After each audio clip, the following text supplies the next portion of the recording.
once the angels begin to do many things for God and begin to compare themselves, their privileges with the humans, then the ego has already developed because they know too much.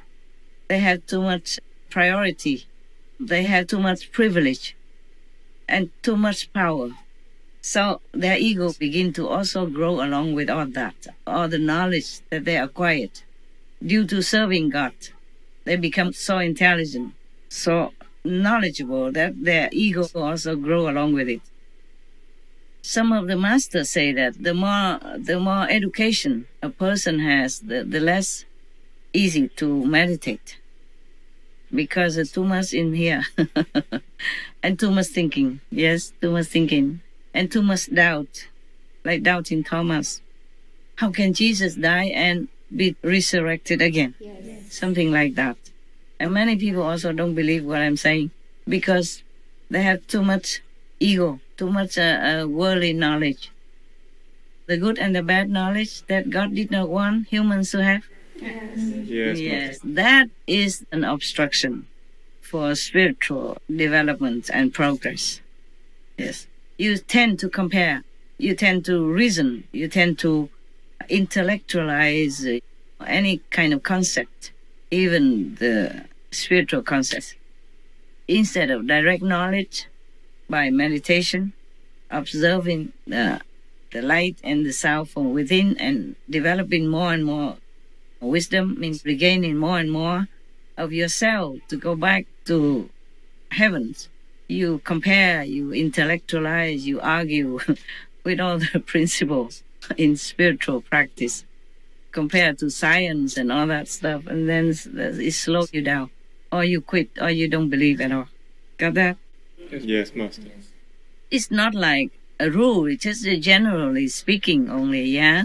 But not all of the intellectual people are so skeptical like that. Evidence is that in our group, there are so many highly educated people, yeah, as disciples. There are doctors, engineers, scientists, etc., etc. You know that, right, by now? Yes. Professor, inventors, yes.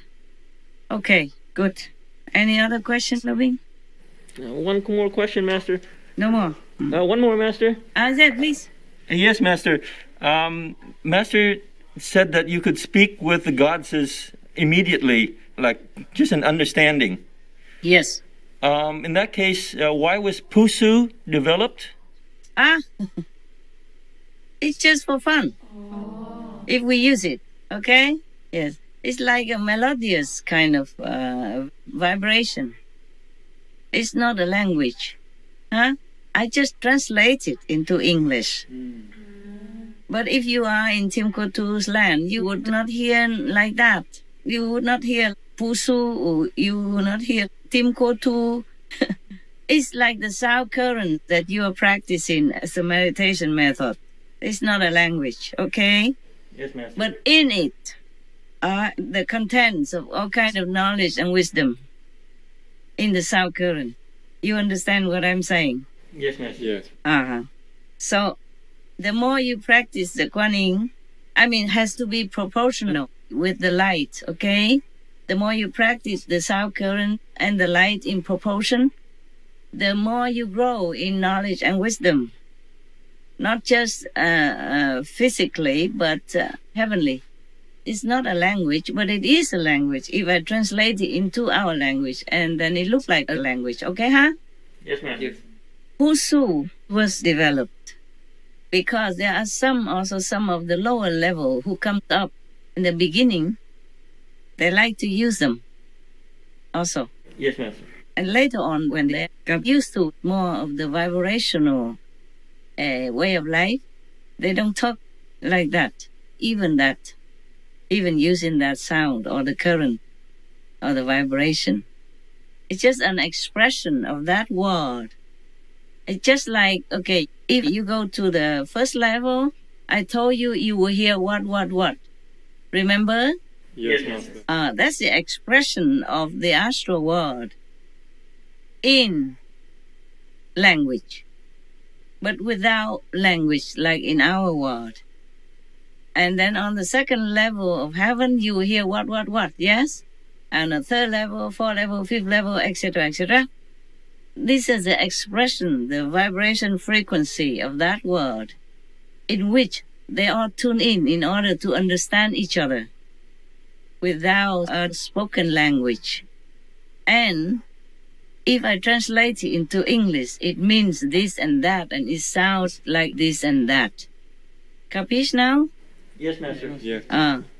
But I have to explain it to you, the similarity. Otherwise, you don't know what is what. Okay, huh? Yes. Okay. You are satisfied? Yes, Master. Thank you.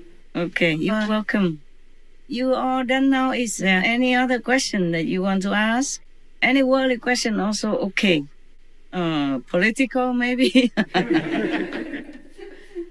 We are not political, but sometimes we have to do something to do with politics. It's just for the world's peace and wellness. It's not political. Because if you truly are political, you have to jump into those parties or do it every day, comments every day or whatever. But we could also comment on political events because we are also television, yes? And we're broadcasting not only for disciples, but anyone who can read and see it. If they have questions in their minds also, we answer that through talking, yeah, now and then. Actually, politics is not very interesting anyway. It's always, fighting. Somebody go down, somebody went up. Something like that. Okay, huh? And I am always glad to see if some politicians really worry about their people and take care of them, take care of their citizens. And I'm really happy. And I'm very sad when the opposite is going on. And I can see through some politicians that they're really just for fame and profit. That's very saddening. When the people are dying and suffering from all kinds of hardship, and they don't care, just argue about petty things or accusing wrongly or fakely, or defaming some innocent opposition or something like that. This really saddens me so much. And if I can do something, of course I say something or do something. If not, mostly I just help them quietly, okay? Yeah. I help both oppositions quietly so that the things tone down. And the bad ones don't commit too bad sins by wrongly defaming others. And the good ones will not be too much harmed. That's all I can do, but quietly. Everything I told you, sometimes it does not always turn out the way it should. So I just do it quietly. It's better. Yeah? Yes. Okay. All right, my love. You are not sleepy, aren't you? It's almost 2:00 a.m. You don't realize? No, really? Okay, never mind. Are you happy now? Yes, Master. Yes, Master. Have I changed, right? Yes. Me too have a change to see all your handsome covered faces. Beautiful head down face. It's okay. We work together, so I consider you colleague. So now and then we just see each other. It's fine. Yes? Yes. I'm glad that you live together in the same place so you don't have to, do the Zooming because then I'd be lost. I don't know how to Zoom. Yeah, it could be more complicated. And we cannot Zoom with so many people at the same time. So we are still lucky, no? Yes, Master. And thank you for staying there, hanging in there so we can see each other sometimes. All right then, huh? No more questions, right? I do, Master. Please. I have one worthy question. Yeah. Like you say that God created humans with free will, Yes. and it seems like since ancient times there are always wars here and there. It happened to one country and then moved to another. Mm-hmm. And I'm thinking, if we have free will, Mm-hmm. then I would say most of the world population don't like to have war, Master. Yes. Meaning our will is to have peace. Yes. and love, like not harming animals or even other beings. Correct? And I'm just thinking, I don't have the factual number.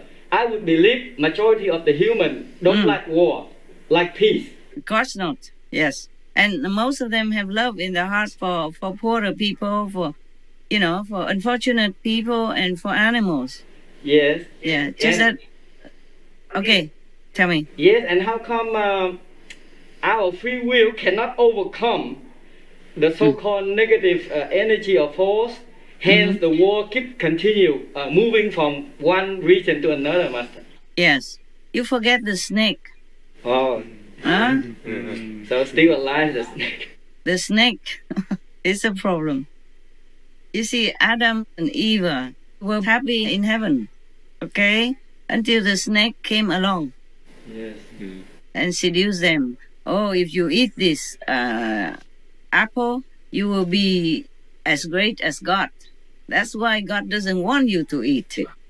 And that makes the ego came up, praising them and leading them into some illusionary dream for the future and all that stuff, telling them all good things about the apple, and then they ate it. See that? Yes. Eva ate first, right? Yes. If I remember. And then she gave it to Adam. Adam hesitated to eat, but in man, he always listened to his wife. So there we are. Huh?